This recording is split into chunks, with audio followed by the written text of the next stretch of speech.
গ্রীষ্মকালীন রক্তের সংকট মোকাবিলায় পূর্বস্থলী 2 নম্বর ব্লক প্রশাসনের উদ্যোগে রক্তদান শিবির। গ্রীষ্মকালীন সময়ে রক্তের সংকট মেটাতে উদ্যোগী হলো পূর্বস্থলী 2 নম্বর ব্লক প্রশাসন।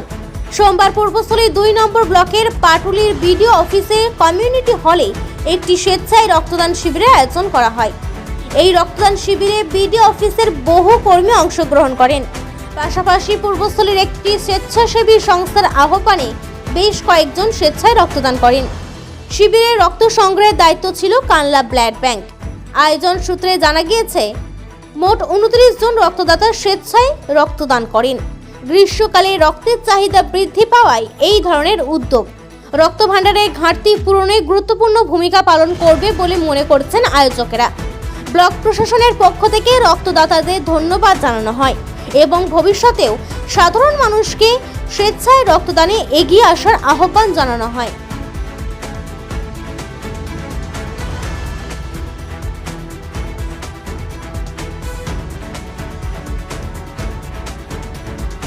ভালো। এই নিয়ে কতবার দিলেন? 6 বার। 6 বার? তো রক্তটা কেন দিলেন? রক্ত দেওয়া ভালো, যাতে এই রক্তটা নিয়ে আমাদের শরীরে নষ্টই হয়ে যায়। যদি এটা নিয়ে কারোর যদি উপকারে লাগে সেটা তো সমাজের জন্য অবশ্যই ভালো। আপনার নাম? অয়ন চন্দ্র। আপনি কি এই ভিডিও অফিসের কর্মী? ভিডিও